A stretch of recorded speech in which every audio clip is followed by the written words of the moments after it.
Islamabad high court ने तवक्कुआत के ऐन मुताबिक अलकादर ट्रस्ट केस में सज़ा इमरान खान और बुशरा बीबी की मरकज़ी अपील ने सुनने का फ़ैसला सुना दिया है। अदालत ने सज़ा मुअत्तली की दरख्वास्तें गैर मौसर करार देकर निपटा दी हैं। इमरान खान और बुशरा बीबी की मरकज़ी अपीलें 7 मई को समाअत के लिए मुकर्रर कर दी हैं, जो कि इमरान खान और बुशरा बीबी की इस्तदा हरगिज़ नहीं थी। लास्ट हेयरिंग में सलमान सफदर साहब इमरान खान के वकील ने इतने मजबूत और शानदार दलाइल दिए थे कि वहाँ मौजूद लोगों का कहना यह था कि उस चंद मिनटों की हेयरिंग के दौरान भी किसी भी इस्लामाबाद हाई कोर्ट के जज में इतनी ज़रूरत नहीं थी कि वो सलमान सफदर साहब की आंखों में आंखें डालकर उनके दलाइल का सामना कर सके।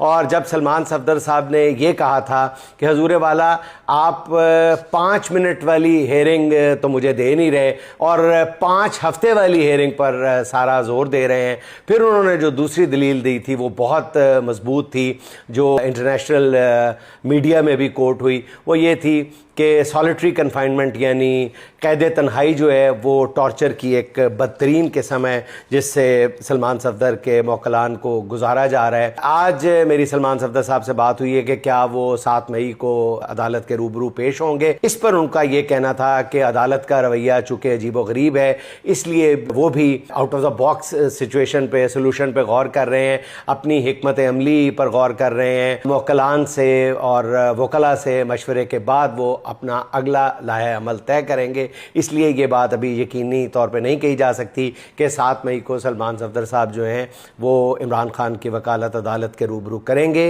या उसका बायकॉट करेंगे।